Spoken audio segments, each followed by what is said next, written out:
Hello there. So let's talk about how to transfer money from Remitly to GCash.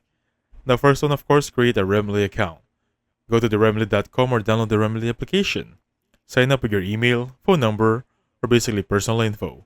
For number two, you should start a new transfer.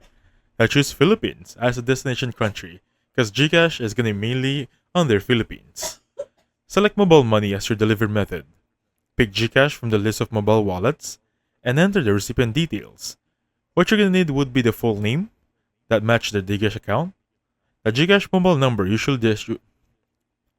GCash mobile number. Usually that will be their mobile number on their phone. Enter the transfer amount for this one. Type the amount you want to send.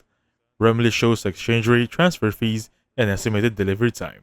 Now choose the payment method. That would be bank account, debit or credit, Apple Pay, or basically Google Pay. Take note that bank account charges the lowest. Review and confirm for this one. Double check the recipient details and the amount. Confirm and pay your transfer.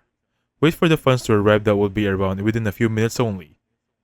Remitly and GCash will both notify the recipient for this one. Now for the recipient checks the GCash balance, it should be in the currency on the Philippine peso.